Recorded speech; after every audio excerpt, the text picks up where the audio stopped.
Welcome to Valid Point. I am your host, Jamal Morgan, here at the SCSN studios in collaboration with Think TV. I'm joined by my colleague and NHL MLB insider Vinny Wattell to help break down all things NHL and MLB related. Vinny, welcome to the show. Thank you for having me aboard, Jay. It's a pleasure to have you at the show. It's such a Honored to be beautiful here. day. Such a beautiful day out to talk about some baseball and hockey, right? Absolutely. Let's get it on. Or we're going to get straight into it. Well, in baseball-related news, Madison Bumgarner of the World Series champion San Francisco Giants recently was named Sportsman of the Year. How do you feel about him winning that award, and how do you see him as an athlete on and off the field? You know, Madison Bumgarner, very class act off the field, came from an humble upbringing from a farm in North Carolina. He got married at a young age. I mean, he really didn't have a big wedding. It's just his family. Didn't really have a formal wedding. He wore jeans to his wedding and gave his wife a calf for a wedding present. And those of you who guys have not been familiar with Madison Bumgarner, really a big game pitcher, San Francisco Giants, three-time World Series champion, an impressive 0.25 ERA. And if you still don't know about him, you should read about him in the Sports Illustrated magazine. I mean, he very deserves the Sportsman of the Year award, in my opinion. Yeah, I think the guy is phenomenal. I mean, 3 World Series to have a 0.25 ERA throughout those 3 World Series, I believe, with 5 starts. Yes. It's just incredible. He puts himself among elite company. I mean, the Sandy Koufaxes and Randy Johnsons of the MLB world. That's just incredible. I mean, it's not too early to put him into that category. Yeah, He's already accomplished a lot in his short career.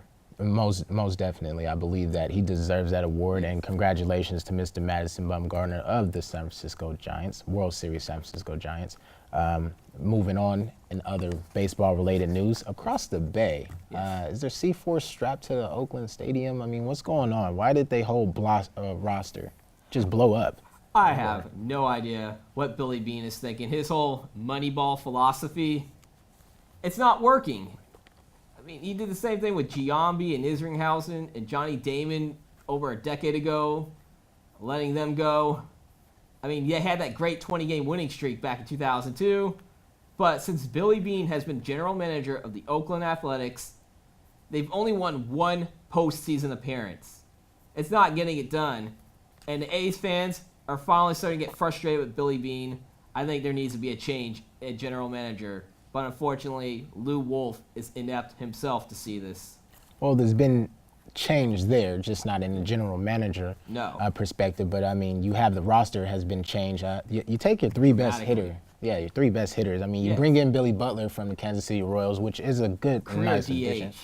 Yeah, but you get rid of the Brandon Mosses and, the Jeff Samardzijas, who's a good pitching acquisition. The two biggest pitching acquisitions they brought in, Jeff Samardzija and John Lester for the trade deadline to get him for the playoff run, they're no longer Oakland A's.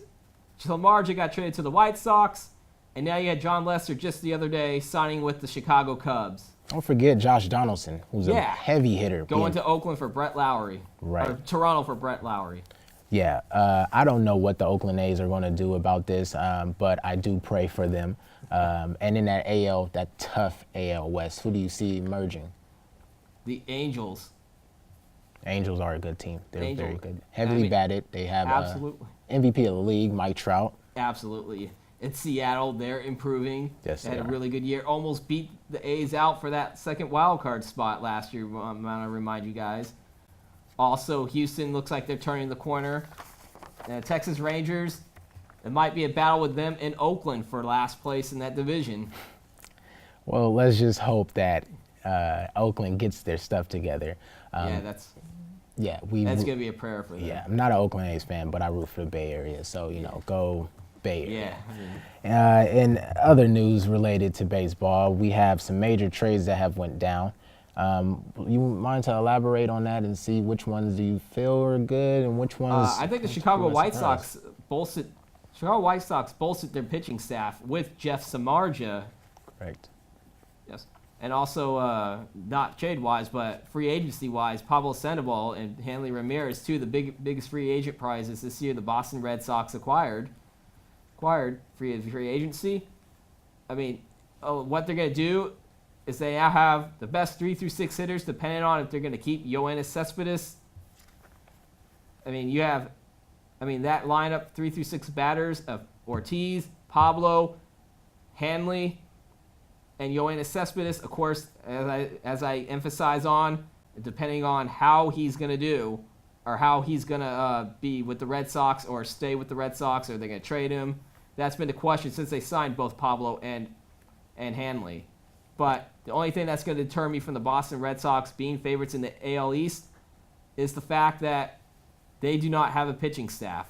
I mean, you have Clay Buchholz, but who else do you have behind him? Yeah, they definitely need to upgrade in depth in the bench and in terms of pitching. I mean, the hitting is an issue that has been addressed, but they definitely need to get on pitching. On our last topic, Jimmy Rollins going to the Dodgers. I mean, serviceable leadoff man, but his best days are behind him. Yeah, this is not 2009, 2010, but hopefully he gets his stuff together, and the Dodgers could make a push in that giant lead NL West. Yeah, absolutely, they still can. Well, that's more from baseball news related. Now let's move on to NHL, which is your forte. Absolutely. Yeah, it seems like that's your ballpark, so let's get into it. Surprise teams this year. I mean, there's been a lot of surprise teams and a lot of disappointment, but who sticks out like a sore thumb? Biggest surprise? The New York Islanders, a team last season finished third from the bottom of the Western Conference, now at 20-9 in second place in the Metropolitan Division, just behind the Pittsburgh Penguins. And you can't say enough praise about their captain and veteran leadership of John Tavares, the former #1 draft pick in 2009. Team leader with 11 goals and 13 assists. As you can see through the clip highlight, he scored the game-winning goal in overtime against the Washington Capitals back on November 26th. He's really a good asset to this team, and the veteran, as I said, he has really good veteran leadership. Also, you cannot emphasize you really need really good goaltending to compete in the NHL. Correct. And they acquired Yaroslav Halak, who, in a mind-boggling trade last year, got traded to the Buffalo Sabres, but now was acquired by as you see him making that shootout save on Claude Giroux against Philadelphia earlier this season. I mean, he's one of the top 5 with 14 wins of this year, a 920 save percentage, and he also has 3 shutouts, tops in the NHL. Now that was just nasty. I don't know if you've seen that. Yeah, that was a pretty nasty save. Hide your kids. Have a tough one. By the way, I cannot emphasize also the great job Jack Capuano is doing as head coach of the New York Islanders. I mean, a couple of years ago, in a shortened NHL season, he got this team back to the playoffs for the first time since 2007. But now he's shown his success in a full season, and he keeps that up. He might be the Jack Adams Award winner, which is the Coach of the Year in the NHL. Well, congratulations to him, and NHL season has been one season to remember as of so far. But in other related NHL news, what's going on with your guy? Slava Voinov? Well, unfortunately for you LA Kings fans, who knows when he's going to return. As many of you guys know who are NHL fans, Slava Voinov back on October 20th was arrested for felony assault charges, domestic violence on his wife. He was formally charged on November 20th, been suspended since October 20th, and just a few days ago on December 2nd, he pleaded not guilty to those charges in an LA courtroom. And no trial has been set yet. No trial date has yet been set. So. And here on the set of Valid Point, we do not condone sexual or domestic violence. Absolutely. I mean, he can be proven guilty, he can be proven innocent, but just overall, we do not condone that type of behavior, and we do encourage for the domestic violence to stop.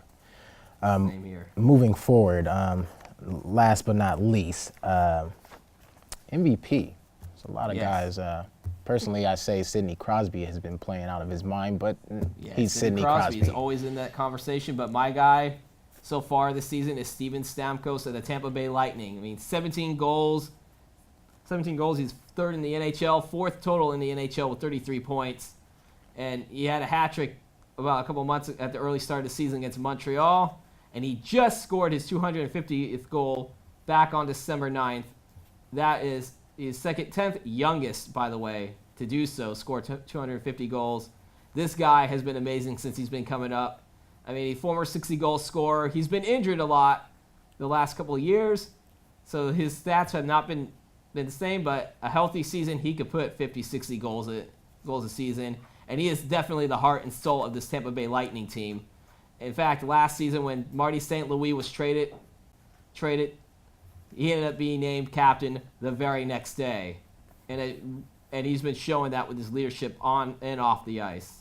Yeah, he's definitely one that you would need on your team in order for them to grow and be a successful franchise one day. And he's definitely demonstrated that he can put the team on his back. Absolutely. And take them to that next level. So, yeah, absolutely. He's a legitimate MVP candidate. I totally agree. Yes.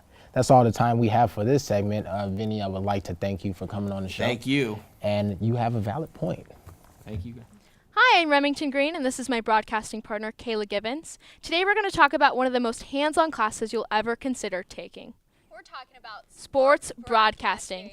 After everything's said and done, this class has taught me how to be involved, and it's given me experience in the field of sports broadcasting. It's taught me how to work behind a microphone, it's taught me how to work a camera, and it's ultimately taught me how to be a people person and talk to coaches and teachers and players. It's given me involvement because this is a 2-year institution and kids come and go, and there's kind of a hard way to be involved in such a community that's always fluctuating. It's giving me the opportunity, like I mentioned, to talk to coaches about their players and their team and what do they look for in the future, and to teachers about what their plans are for, their classes that they have. And ultimately, this class has given me an experience that I would never take back. Definitely. I'll definitely have to fully agree with Remington on that. This class has benefited me in many ways. I came into the class, it's my first semester here at Solano. I'm a comm major. I had no clue what I would be doing in the class. I was nervous. Oh no, I have no experience being behind the camera. This class brought me full experience. Poff is a great professor. He works with each student hands-on. You learn so much about doing interviews, working with others in group settings, as well as being there for sports events at the school, such as, basketball games, soccer games. You're fully working hands-on in the field, and it's a great class to be a part of. At the end of the day, this class really, really, truly shows you what it means to be a sports broadcaster or a cameraman or an electrician guy who's just trying to help us out. And this is an experience, and it's not just a class where you've got textbooks and lectures, but it's something that really gets you involved and really sets you up for something. If this is the future and the major that you want to have, this definitely sets you on the right path. Definitely. If you're tired of, day-to-day lectures and classes, taking notes, and you want something more hands-on, I definitely recommend that you register for Comm 75 Sports Broadcasting in spring 2015. And welcome back to Valid Point. I am your host, Jamal Morgan, here at the SCSN studios in collaboration with Think TV. I'm joined here by my colleague and NFL insider, Marvell Bluford. It's a pleasure to have you, by the way, on the show. I appreciate it. And it's a good day to talk football, which we are going to discuss this whole segment. Everything NFL today. First, let's get on the segment of coaches on the hot seat. Well, Mr. Jamal, there's going to be a lot of changes this season. First off, I'd like to talk about the New York Jets, of course. Yes, let's talk about the New York Jets. See, I got a problem with Rex Ryan. I mean, I love his defensive philosophy and everything, but let's get to some hardcore stats. I mean, since their 2009-2010 AFC championships, this team has been 24-37. Offensive ranked have dropped from 16th in the league to 27th in the league at best.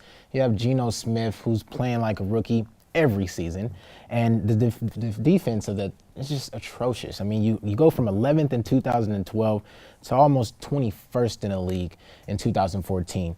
Why do you feel like Rex Ryan is the next head coach to go?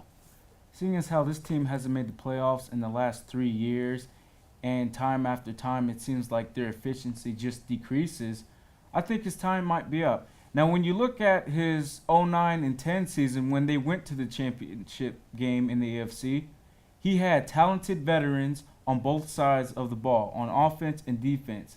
So that alone carried his team into there. In 2012, with the loss of Mark Sanchez for the season, and you have incumbent starter Geno Smith and lesser talent around him, they're just unable to get anything going. Now, many thought Geno Smith was a first-round quarterback until the actual draft day, and he slid to the second round. Jets fans believed it was a steal. I'm sorry to tell you, it was not. Geno Smith has no talented players around him. The GM of the New York Jets, he just doesn't know what he's doing. At the end of the season, you trade for Percy Harvin. Then in free agency, go out and get Chris Johnson. Right. He doesn't, Rex Ryan gets these talented players, but rarely uses them every so often in games. So, the thing with Rex is he is a great defensive-minded coach, but offensively, he just can't get this team going. So I think they might be moving on. Yeah, I totally agree. I mean, back then in 2011, 2010, he had the players like Sean Green, LaDainian Tomlinson, of course, Revis Island, who was playing phenomenal football back then, and the Antonio Cromarties. Now you have the Geno Smith, the Jeremy Curleys, and whatnot. You have some promising cornerbacks in Milner. If he can stay healthy and he can stay out of trouble. But, I mean, let's just look at it. A 2-11 record. You have the Patriots, who are going to consistently win 10 games or more in that tough AFC East. The Dolphins are a promising team. They're getting better. Not the best team in AFC East, but they are definitely getting better. Rex Ryan has to learn that sometimes just playing man coverage and defense doesn't get it done, especially in a passing league like this. So my condolences go out to Rex Ryan. I think he's a phenomenal coach, but he's definitely on the hot seat. To move on to the next one, which might catch some people by surprise, but Tom Coughlin of the New York Giants. Since their campaign of winning the Super Bowl in 2011, the Giants have went 19-25. Eli Manning is Eli Manning, throwing 55 interceptions, sacked 84 times, and a total QBR of 77.9. Marvell, what's going on in New York, and do you feel like Tom Coughlin is the answer? Well, first, I like to start off, I have great respect for Tom Coughlin. And although we're talking about coaches on the hot seat, this isn't so much as the hot seat. I truly believe at the end of the season, he will just retire and keep the 2 championships that he's had with this team. He's a very good coach, and he's had an excellent quarterback in Eli Manning. The only problem with this team, however, this season was, one, they had to go through a new offense, which once you have let me tell you, in the NFL, when you go with an offense for a certain number of years and then you decide to change it, there's going to be some bumps and bruises along the way. And, we look back to last season, this team kind of fell off a little bit, then had a good midseason push, finishing 7 out of 10 in their final 10 games. They did pretty good. The problem with this team this year, besides the new offense, is, they got a stud in Odell Beckham, who's with the excellent one-handed grab against Dallas. But other than that, their draft hasn't been particularly good, especially with the O-line. That O-line is struggling, which results in Eli Manning struggling. He only has maybe 3 seconds to pass the ball. It's kind of hard. Now, defensively, they've been battling injuries. You lose Prince Amukamara. Justin Pierre-Paul has been battling hip injuries, foot injuries, and shoulder injuries. And, their secondary, week after week, somebody goes on injured reserve with some type of injury. And you can only ask so much with, second and third stringers filling in at starting roles. So, the Giants this season, not too good. And Coach Coughlin, he's going to retire. I know he's squirming in that seat because it's definitely hot. The temperature is getting hot. All I have to say about Tom Coughlin, I have tremendous respect for the guy. I mean, what he did in New York to win those 2 championships. He beat an undefeated Patriots team the first time and then saw him again in an MVP-type caliber season with Tom Brady and was able to beat them again. Letting go of Mario Manningham and the Steve Smiths and the Hakeem Nicks did hurt. Also Brandon Jacobs. But, I really believe that this team can get it together. You bring in Rashard Jennings, like you said, he has a stud in Odell Beckham Jr. Their offense isn't lethargic as most say it is, but they definitely need to step it up. And Eli Manning, you got to cut down the interceptions, man. I mean, it's starting to look like Tony Romo over there, but that's another question.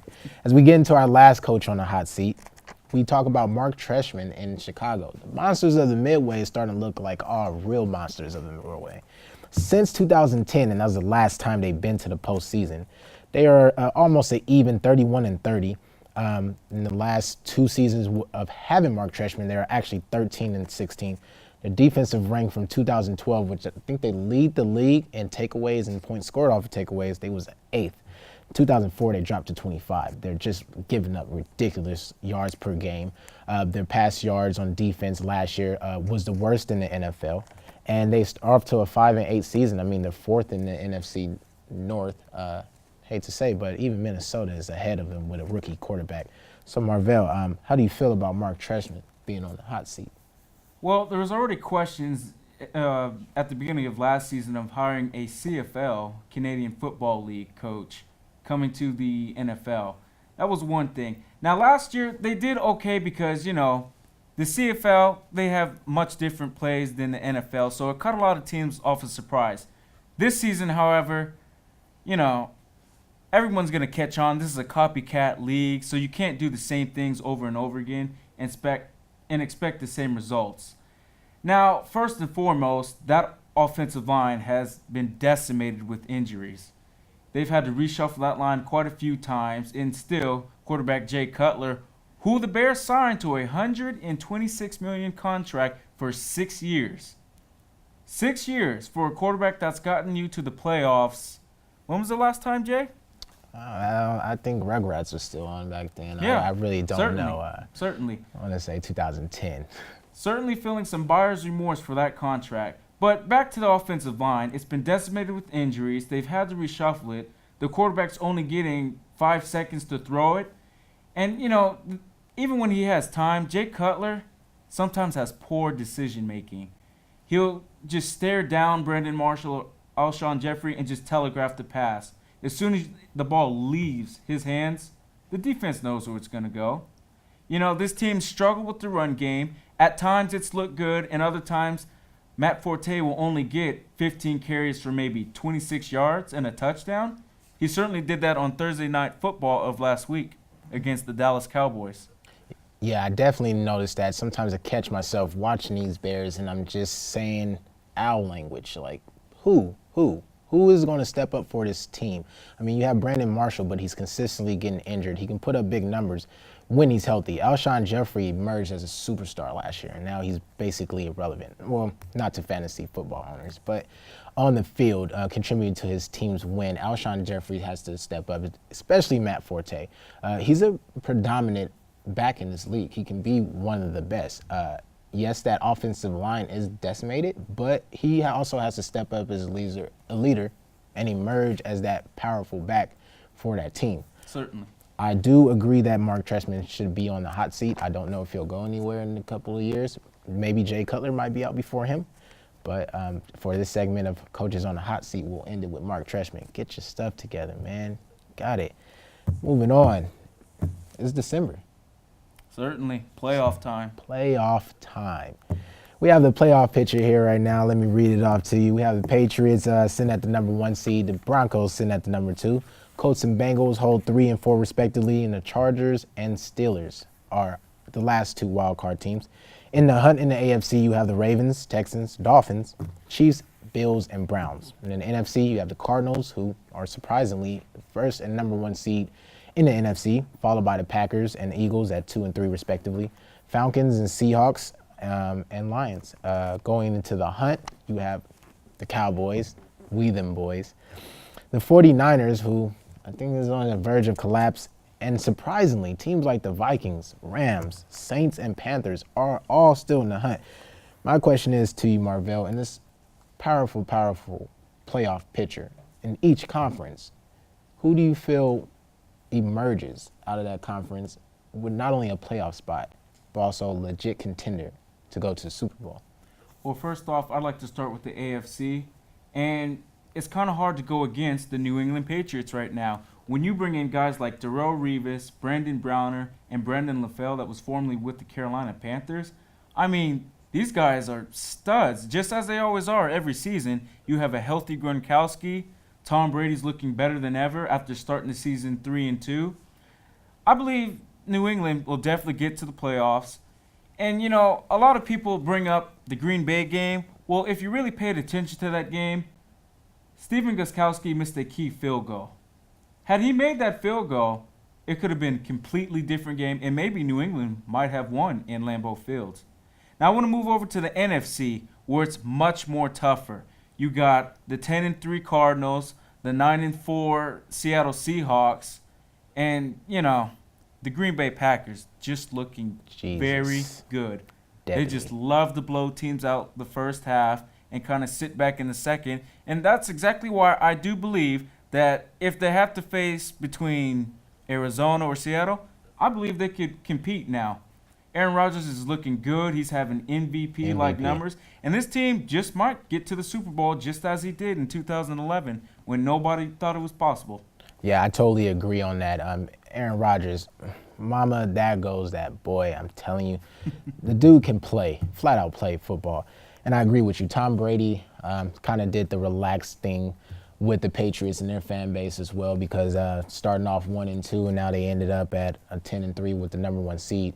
That team is also deadly. Let me give you some sleepers, though. Do not sleep on Andrew Luck and them Colts. They're known for comebacks. I mean, the Colts right now are 4-0 in their divisions. They've won their last 3 games. They've won 5 of the last 6 games, and Andrew Luck is having an MVP-type season, throwing for over 3,900 yards and 30 touchdowns. He has weapons in emerging stars as T.Y. Hilton. You have their backup, Trent Richardson. He's got a lot of scrutiny over the years for not playing up to his potential, but the Colts in that defense also, the defense is starting to be more stingy, and they're starting to make plays without their leader, Robert Mathis. So I would not sleep on the Indianapolis Colts. They've been to the playoffs the last 2 years. They know how to make a run. They made that spectacular comeback against the Kansas City Chiefs at home last year. I would not sleep on them. And in the NFC, what does all take us by surprise? Watch out for the Philadelphia Eagles. That offense is prolific. It's just extraordinary. When you look at weapons in Darren Sproles, LaShawn McCoy, you have Mark Sanchez, who for the time being is a quarterback until you have Nick Foles, and we'll go from there. Jeremy Maclin, Riley Cooper. I mean, do I need to go on? Do you want me to name everybody that's in the concession stands and everything in Philadelphia? Everybody there can play offense there in Philly. There's no question about it. They have a huge game coming up against the Cowboys, but as you've seen up on Thanksgiving, they was able to shut them down in Jerry's world. So I would definitely not sleep on the 9-4 Eagles. They're definitely a team to be reckoned with. I mean, the 6-1 at home, 3-0 in the division. That Philadelphia Eagles squad is deadly. As to ask for who's in the hunt with the teams that we have, who do you feel can make that push and knock off somebody from the wild card? Well, for teams in the hunt, in the NFC South, the dirty South, I would definitely watch out for the Falcons. Despite losing to the Green Bay Packers, very talented Green Bay Packers. I mean, the best in the league. They came back. They tried to win, and they fell short.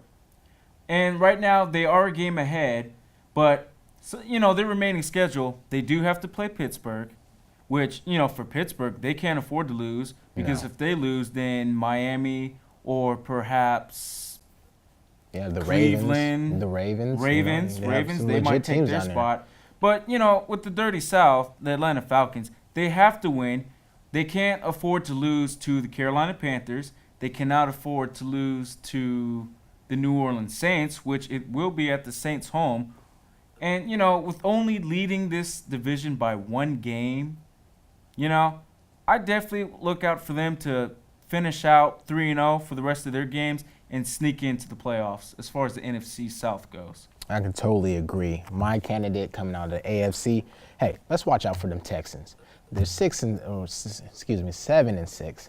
Not to give no disrespect to them, but they've been playing phenomenal football down there, even without Jadeveon Clowney. You have somebody by the name of J.J. Watt. The next MVP this season, yeah, possibly. The guy is not human. Let's just say that. I mean, he's scoring more touchdowns than Calvin Johnson and LaShawn McCoy at one point. I mean, the dude can play on both sides of the ball. Ryan Fitzpatrick, he's been around the league long enough. He's been from team to team. I think he may have found a permanent spot down there. You have Arian Foster, who you can tiptoe and dance around a lot of defenses, get you 100 yards a game. I mean, for fantasy points, he got me a win. Thanks, Arian. And going forward, you know, with Andre Johnson and emerging star DeAndre Hopkins, you have a deadly. They can make a push. The Texans can make a push. They've been playing some good football. I look at them to sneak up and get the 6th seed. I mean, the Chargers currently right now hold that position, but they have some tough divisional opponents to come up in Denver. So you never know what can happen with that. That playoff picture is it's crazy. Wide open. You mentioned earlier MVP. Let's get into some MVP talk around the league. Who do you have as your front runners for MVP of the 2014 season? Well, Jay, the two that I see right now, and I have to look at my notes for this one, definitely you have to pay attention to Aaron Rodgers, and you definitely have to pay attention to Andrew Luck.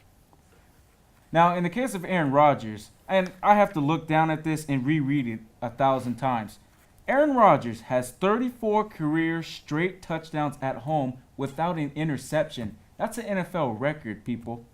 He has the best passer rating in the league at 118, and he has 200 yards rushing and a touchdown, getting those legs right under him. And he has a total of 35 passing touchdowns for the season. He's, after starting the season 0-1, losing to the Seattle Seahawks, he, told fans to relax, and he's brought this team right back into contention. And like we said earlier, possible for a Super Bowl run. Now, Andrew Luck, however, his Colts team is number 1 in the league for passing yardage and total offense. He's on pace for a 5,000-yard season, and he also has 80 career touchdowns since entering the league. He's passed for more yards in his first 3 seasons than any other player in, the first 3 seasons. Also, 34 touchdowns this season. The kid's just stellar. You saw the comeback victory against Cleveland on Sunday. Yes, I mean, you can only ask so much from this young man. I actually feel more comfortable having Andrew Luck being behind with 2 minutes to go than I have faith in him the whole 3 quarters of the game. I mean, it seems miraculous. This kid is just built for comebacks. I'm going to give you my MVP candidates, and don't sleep on Mr. Tom Brady. I think he's won it like 1,000 times, so we might want to give him to 1,001 times. I mean, the dude's just been phenomenal, completing 321 of his, pass attempts, 3,500 yards, a 64% completion rate with 30 touchdowns and 7 interceptions. Most people who've been New England Patriots fan looked at it and says, it's just a subpar season. But with the weapons around him, this guy's notorious for taking no names and making them, just relevant no names. You take Brandon LaFell from Carolina, you make him, you replace him with Cordell Tompkins, and you make him one of your primary receivers. Of course, you got Danny Amendola, a Gronk who's just Gronk, the Hulk sometimes when he gets the rock in his hand. He also can be mentioned for MVP, but do not sleep on Tom Brady. Also, we mentioned him earlier. I mean, don't get scared now and change your TV sets, but J.J. Watt, the guy just he scares opposing offenses. I mean, the guy has 41 combined tackles, 14.5 sacks, 3 forced fumbles, and 5 fumble recoveries with 1 interception and 3 offensive touchdowns. Like I said, at one point, he had more touchdowns than Calvin Johnson and LaShawn McCoy combined. This is a defensive end, people. And a future Hall of Famer. Future Hall of Famer, definitely. He might can take that Texan squad to another playoff berth. So I would definitely look out for those two. Also, key notes, let's look out for Peyton Manning. He's also in the league. I mean, let's give the guy respect. The Sheriff, he's always going to be in the MVP candidate league, and I look forward to shaping up. Before we start wrapping up the segment, let's get into some quick topics. We got an update. Ray Rice was recently reinstated into the league. He won his appeal. It's been said that the Steelers were looking at him. That's kind of, ironic. The rivalries look at him. But Ray Rice, congratulations on being reinstated. Also, Cam Newton. What have you heard about Cam Newton and his... Well, yesterday he was involved in a 2-car collision, which authorities say he did nothing wrong.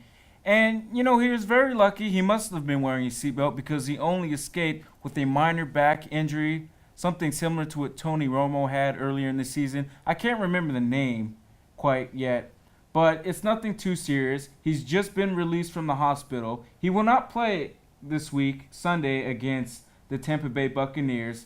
The Panthers will be starting Derek Anderson, leaving Mr. Newton to recuperate and recover. Yeah, I mean, anything to get out of that horrible NFC South. No, I'm just kidding. Cam Newton, I hope you get a speedy recovery. In local news, your Raiders. Yes, the Oakland Raiders. The 2-11 Oakland Raiders. two- Yes, I know 49er fans. Yeah, Niner fans, let's just be humble for a minute. I had some humble pie. Going forward with the Raiders and Derek Carr's amazing performance, how do you see this team carrying this momentum, not just for the rest of the season, but going into next season? Do you believe that they can get better? I do believe they can get better. A quarterback like Derek Carr, we got him in the second round. He should have been a first rounder. We got very lucky with that pick. This guy, even though we're 2-11 this season, we have to remember, he can only have, so much to do with the offense. We have to build around him. And, this is definitely the Oakland Raiders quarterback of the future. He's made guys look stellar.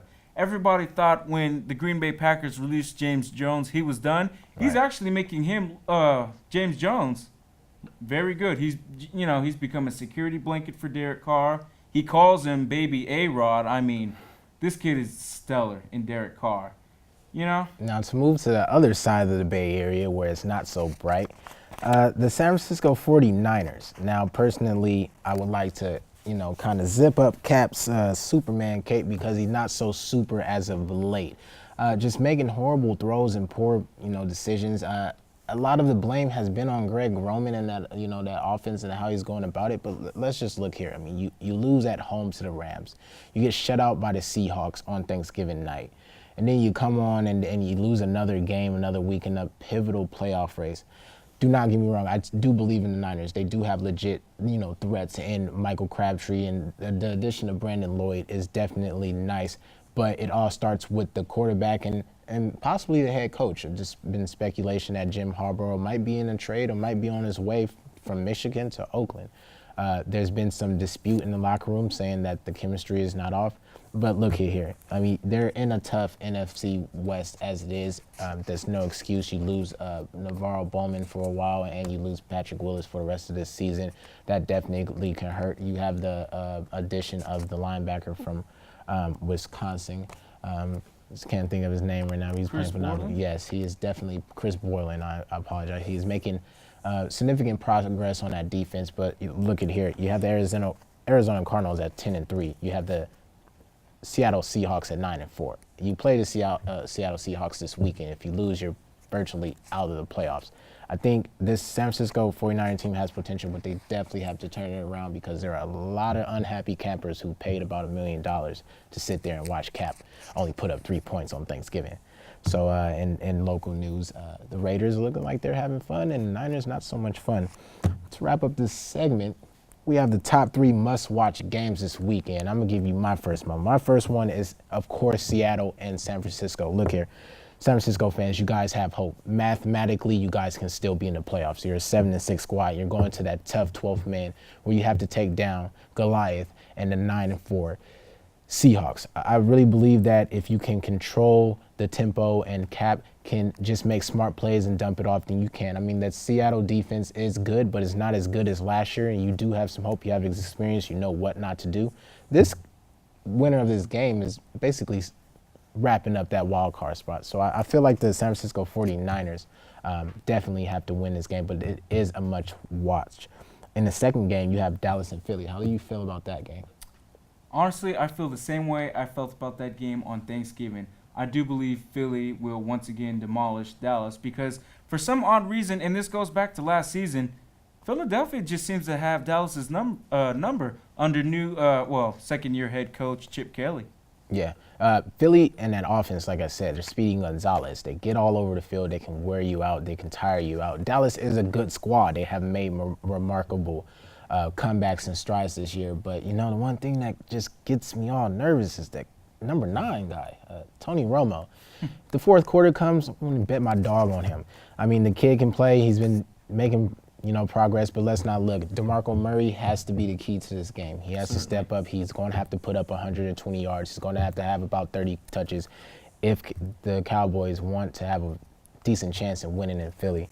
Last but not least, you have in your division, pertaining to the Oakland Raiders, the Denver Broncos and the San Diego Chargers. Who do you feel will come out victorious? You know, it's a very hard matchup to say. You know, anyone could say Peyton Manning, but what people don't realize is since that Week 11 loss to the St. Louis Rams, he's thrown 11 interceptions. And this San Diego defense started their game against New England this past Sunday with 2 interceptions. So, you know, if I had to sit down and really think about it, I think I might be leaning towards San Diego. That defense is looking pretty ferocious. And right now, Denver's passing game's kind of died down, and they've been relying more on the rush. I'm going to go ahead and say Phillip Rivers and the San Diego Chargers. Well, they said it never rains in Southern California, and that might not be the case coming up this weekend. Good luck to both teams. We now wrap up this NFL segment.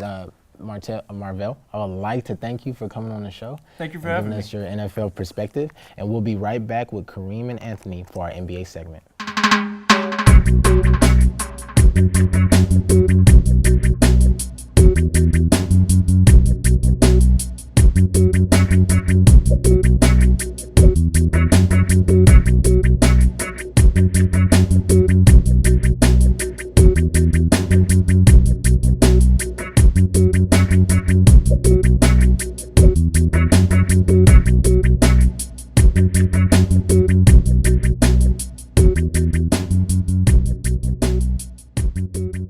Back to Valid Point. I am your host, Jamal Morgan, here at the SCSN studios in collaboration with Think TV.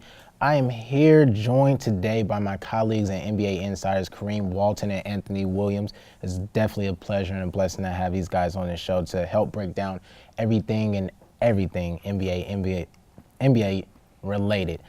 Anthony and Kareem, welcome to the show. Thanks for We having us. appreciate it. Yeah, it's definitely good to have you guys here today. We're going to break down some of the hottest topics in the NBA universe right now. First, we'll start off with the hottest team in the NBA. Anthony, who do you have the hottest team right now? The hottest team in the NBA has to be the Golden State Warriors. They are absolutely on fire right now, ranking in 4th points per game, 3rd in rebounds, 1st in assists, and 6th in points per game. They are absolutely on fire.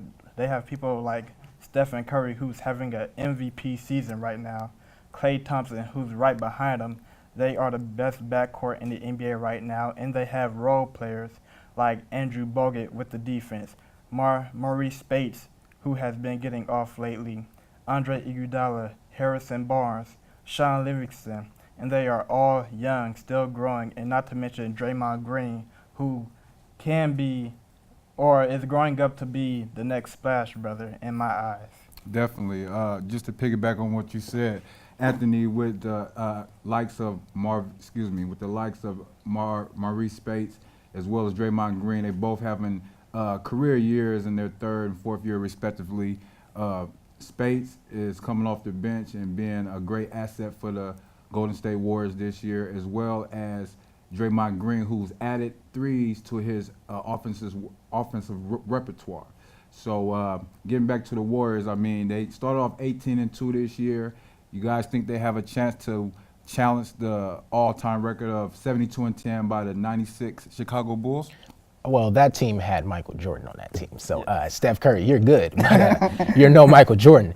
But what I will agree is that this team is destined for greatness. I mean, they could emerge out the West as the #1 seed. I do have them winning in between 50 and 60 games. They can't do that. Steph Curry alone can shoot. I mean, he's out of his mind. The guy can shoot from here and probably make it at the Oracle Arena. But, you know, the Warriors are emerging as the hottest team. Like you said, they have won 12 straight. They do have one of the hottest 2 guards in the league with Klay Thompson, who recently signed, I think, $70 million deal. And like I said, you know, emerging stars in Draymond Green and all them. And in closing statements about the Warriors, what do you feel that this team needs to do to consistently play at a high level and come out the West? Honestly, I think they just need to stay healthy because they have all the pieces. Andrew Bogut, who recently got injured in the game, he needs to stay healthy, and also David Lee needs to stay healthy because those are the 2 starting big men, and without big men, you really can't win in this league,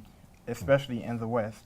Okay, Kareem? Definitely. And, you know, with the new head coach Steve Kerr being there, You know, he's a good friend of Lake Ups. They both went to Arizona State together. I think Steve Kerr has a good philosophy for being a first-time coach. He came into this year not really knowing what to expect, but he inherited an already good basketball team that Mark Jackson had in the years prior, and now he's elevated this team to a championship contender in the Deep West with the likes of the Spurs, Memphis, and Houston, just to name a few. Also, I just want to add, I love the attitude by Andre Iguodala. Here's a guy who had 808 starts to begin his career, and now he's taking a backseat role, being able to come off the bench, not complaining, buying into the system, and being a team player. And nobody else on that team has ever had any complaints. I think they're following suit and leading, Andre Iguodala is leading by example. So as long as they could keep that chemistry going and keep everybody happy, I think the Warriors can go a long way and maybe come out being a top 3 seed in the West.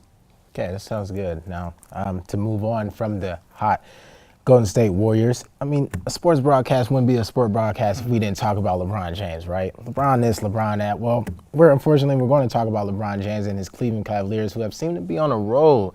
Now, the topic of discussion is chemistry, the cast chemistry. Can they have good chemistry? And if they do get good chemistry, where do you see them going, and how far do you see them going in that Eastern Conference? Well, right now, the Cavaliers are on an 8-game winning streak.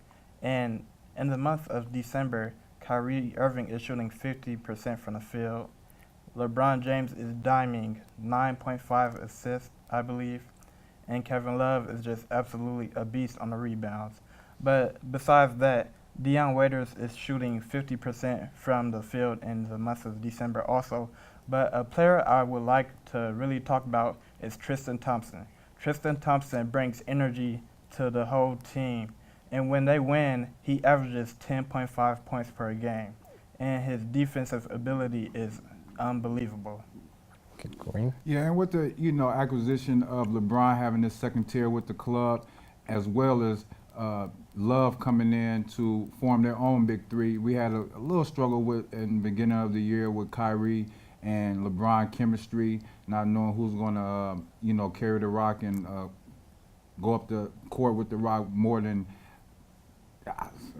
But as far as now, like Anthony spoke about their 8-game winning streak, I think they're getting things together. And for the first-year coach, Dave Blatt, he's making the necessary adjustment that he need to be an NBA coach. Coming from overseas is a whole different game. So, I think that they're getting through their early tremors, and now they're having some cohesion and chemistry. And I look for Cleveland to be easily a top 3 seed coming out the East. As we know, there's only a few teams that can maybe contend for an Eastern Conference championship, and Cleveland may be at the top of that list.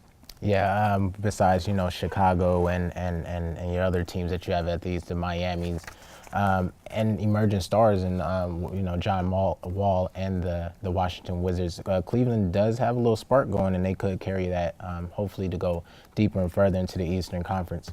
Now, to get to a team that does have chemistry and is always known for having chemistry, let's talk about them dynamic Spurs. What is it about this team that no matter what pieces you have there, or no matter what players you have there, they just seem to put up 50 to 60 wins and go deep every year? Well, the Spurs, they are a great offensive team, but they are also great on defense too.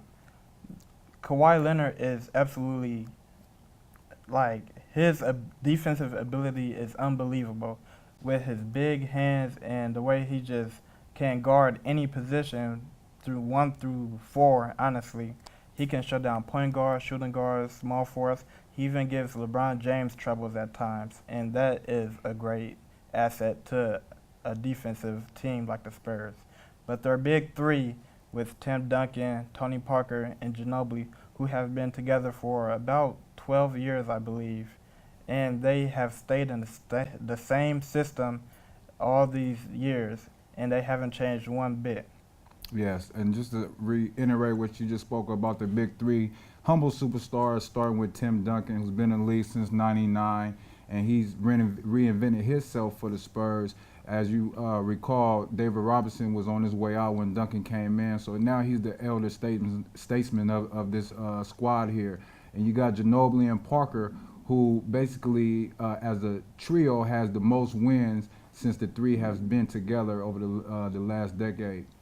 They also are averaging 57 wins over the last 13 years. So this is a three that, you know, like I spoke of before, they're humble superstars, and Pop, you know, treats everybody the same way. There's no one bigger than the team. You know, he gets that at Duncan being the number one, just like he gets at the 12th man on the bench. So, you know, if you're looking at a team to have a blueprint after, this is the team that you want to pattern your franchise after.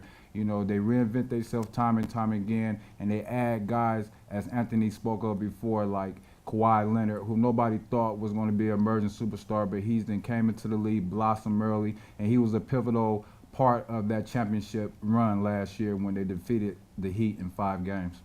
You know, it's amazing about this team.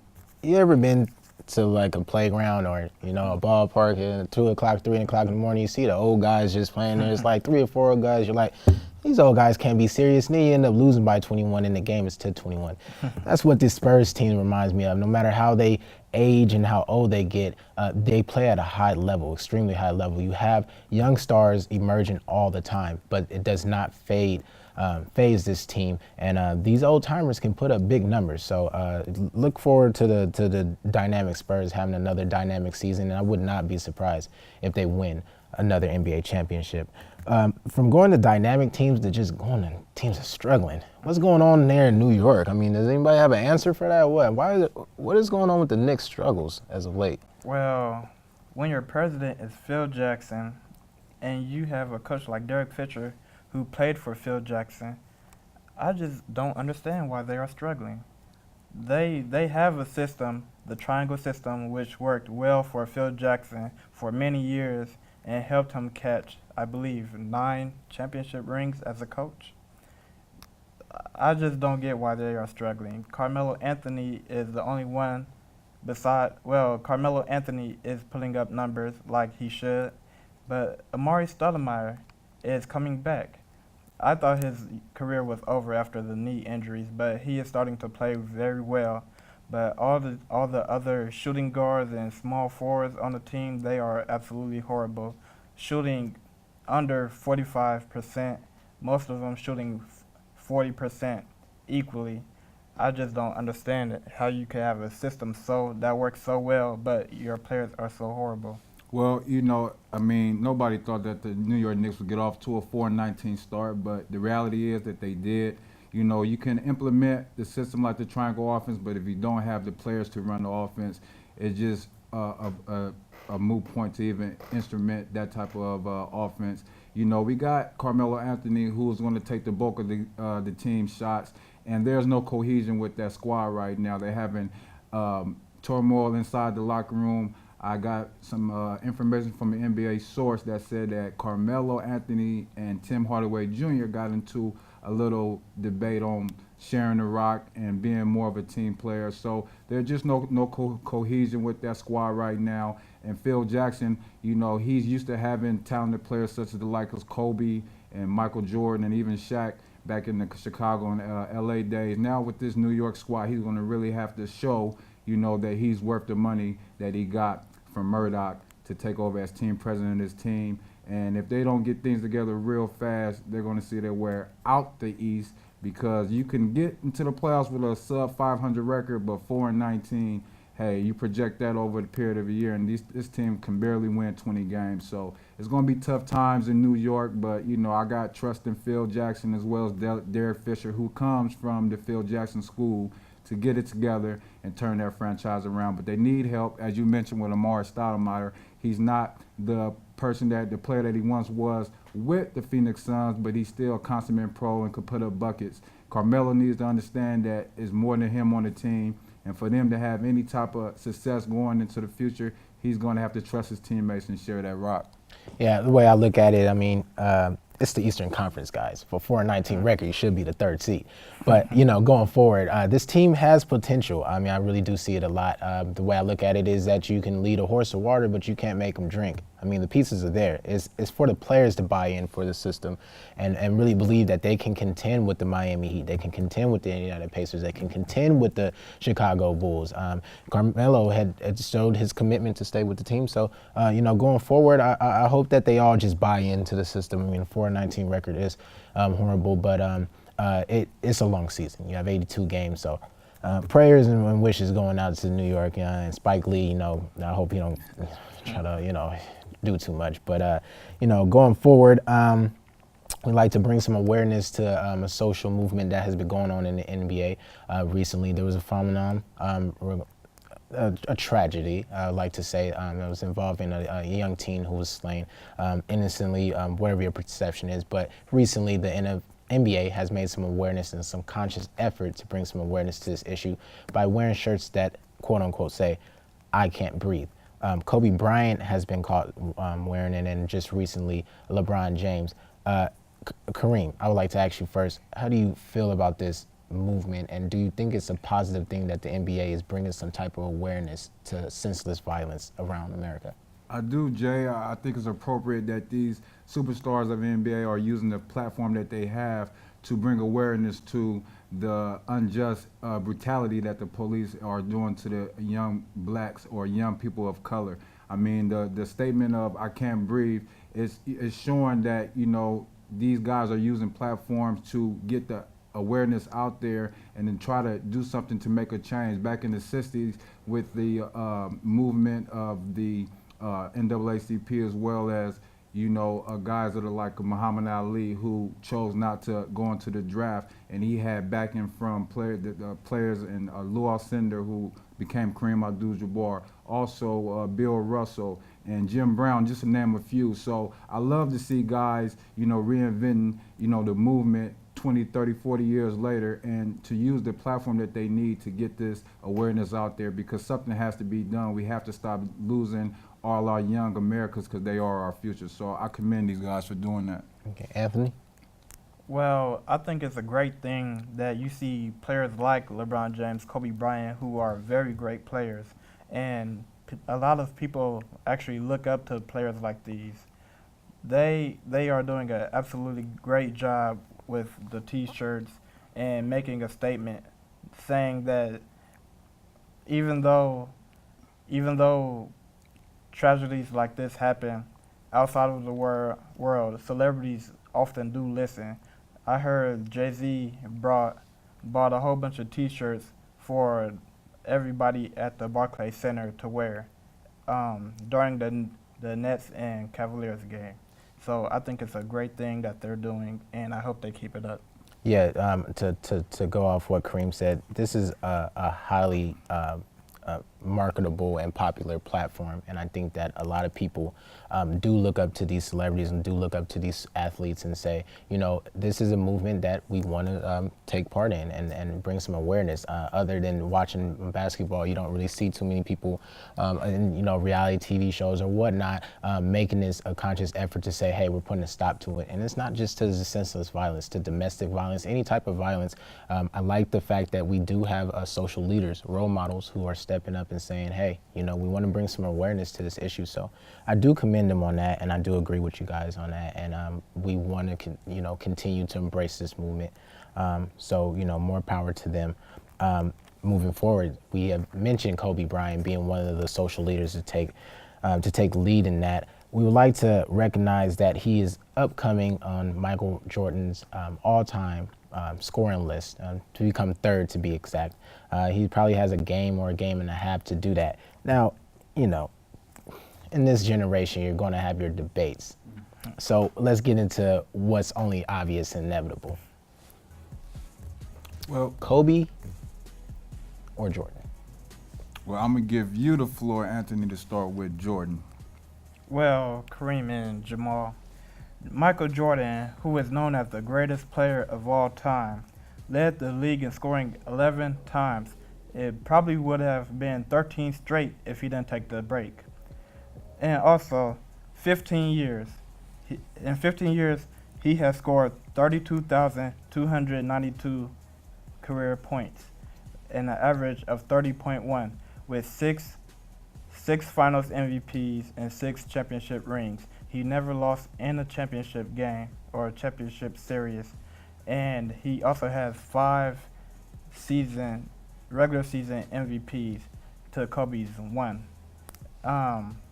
Phil Jackson has done a great job with Michael Jordan and Kobe, but I don't think the numbers and the awards just don't compare Michael Jordan and Kobe Bryant. I think a lot of similarities they have to do with their playing style more than their career numbers or, well, awards and some career numbers. But I still think Michael Jordan is the greatest player of all time, and Kobe is not too far behind him, as to saying, he's right behind him, but he's not too far.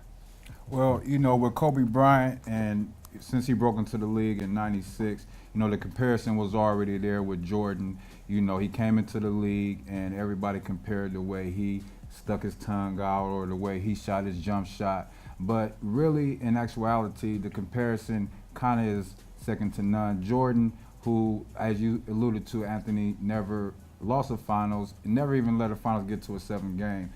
Early in Kobe's career, he was able to win 3 championships with the likes of Shaquille O'Neal, and then with the acquisition of Paul Gasol, got 2 more. So he's one behind in championships, and the fact that he is only 31 points away from becoming 3rd all-time on the all-time scoring list is something to say. And we all know earlier this season, Kobe passed John Havlicek, the great Boston Celtic, for the all-time field goal attempts. And you can look at that 2 ways. Maybe he takes too many shots or he takes the most important shots. But neither here nor there, he's been a consummate pro, a professional for 18-plus years. And even though he may fall short of being the same as Jordan, he has a resume that comes second to none, only to Michael Jordan. So I do have to agree with you on the fact that Michael Jordan probably is the best ever to play the game, but Kobe is a close second. And I'm pulling for him to pass Jordan on the all-time scoring list and to take over that 3rd slot. And I just want to bring up something that stood out to me as far as the comparison. As you alluded to earlier, Anthony, Jordan played 15 years, 13 with the Bulls and 2 with the Washington Wizards, and he was able to amass 30,000 career points in 15 seasons. And Kobe Bryant, and going into his 19th year, still 31 points behind. So that right there kind of shows you the separation as far as Jordan playing 3 less years, and it's taking Kobe 3+ years to even get to the point where he's about to pass him. So more power to Kobe in the last few years of his contract with the Lakers.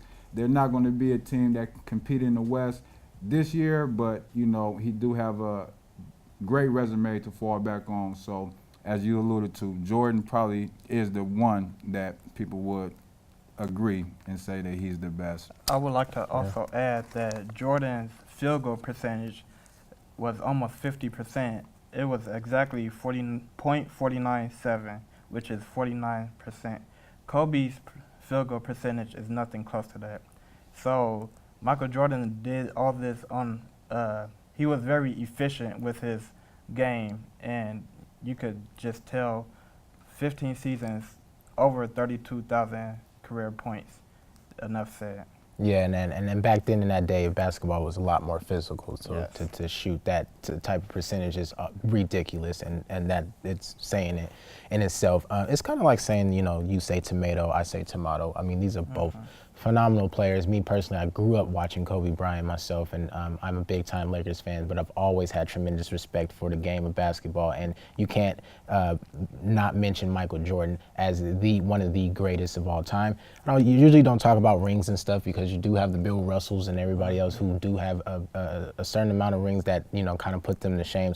But just for what they've done to the game, I'm just unbiased. I'm a Kobe fan, but I feel like Michael Jordan has revolutionized the game and how it's played. And in this era, people may question that it's more softer of a game in this sense, but Kobe is the all-time competitor. No matter how the game changes, he takes on challenges. He's not scared to say, hey, give me the rock. I mean, at 38 years old, the kid is averaging, I think he's leading the league in points. I mean, like 26 points per game. And, he has that Michael Jordan mentality. So even though you have your comparison between the two, they're both phenomenal players and have revolutionized the game. So probably to end on that, if you had to pick one player, lead your team, build around, Kobe or Jordan? Jordan, definitely. And I would have to say Kobe Bryant. I am myself a Laker fan, and by him breaking into the league as a 17-year-old young kid out of Lower Marion High School, I've seen great things coming for Kobe Bryant. So like you alluded to, as far as being compared to Jordan, the tenacity and the determination to win at all costs, I think they're both on the same page. Okay, that's good. Now to our final statements, closing out. I know we already, us Laker fans, know that we're not going anywhere soon, but we're going to make predictions anyway. So coming out the West, Anthony, who do you see as a clear emerger to come out the West and go to the NBA Finals? Coming out the West, I would honestly have to say the Memphis Grizzlies. Wow. Because Marc Gasol and Zach Randolph, two big bodies, how can you just beat them on the boards? Like, I think they both average double-digit rebounds, and Marc Gasol can also hit the mid-range shot, and who is also having an MVP season. And let's not forget Mike Conley, who is a great point guard, who I think is very underrated, is having a great season too. And you have people like Courtney Lee and Tony Allen for the defense. They will have an amazing year this year. And Kareem, who do you see coming out the East? Well, coming out the East, the favorite's going to be Cleveland, the likes, and maybe Chicago, but getting back as far as to my final prediction, I would have to say that you still may have to look out for the Spurs to defend their championship. I know people give them a lot of flack because Pop don't play them all through the year, but he's going to have them guys battle-tested and ready for the season coming in.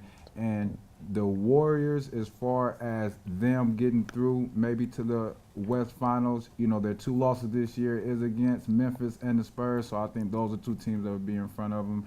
But without, back to the East, without Paul George being healthy this year, you don't only have a handful of teams. You mentioned Washington earlier, Jay. They have a shot to get there. But as far as the outlook of maybe representing the East, Chicago or Cleveland? Yeah, I think you guys are kind of forgetting about them boys down in OKC. I mean, the record may show for it, but we do have a 82-game season. Kevin Durant and Russell Westbrook, they're just phenomenal players, and I think that they can lead this team to a good 4 or 5 seed. But I mean, that's just the seeding. When you get into the playoffs, it's a whole nother game, and they done been to the NBA Finals. They know what it takes. I do piggyback on what Kareem said. The Warriors are caliente right now. I mean, they're on fire. The fire extinguisher can't even put them out. You have Steph Curry, Klay Thompson, Andre Iguodala, Draymond Green, Harrison Barnes. I mean, do I need to go on? I can name everybody in that stadium. Probably the whole county of Alameda. You have everybody from the Memphis camp too. They're playing great basketball. They're just defensive minded. Yes. A recent statement, Kobe Bryant had paid homage to Tony Allen, saying that he never asked for help, never heard him ask for help on defense. And coming from the great Kobe Bryant, you usually don't give accolades out to that. So, great awareness. I do see this as an exciting playoff race, and it's too early to have predictions. But for right now, coming out the West, I do agree that you look out for your San Antonio Spurs and your Golden State Warriors, and coming out the East, Cleveland or your Miami. And to conclude this whole segment, I would like to thank Anthony Williams for coming on to the show, and also Kareem Walton. Thanks for talking NBA with us. And that will wrap up our show, Valid Point. Have a nice day.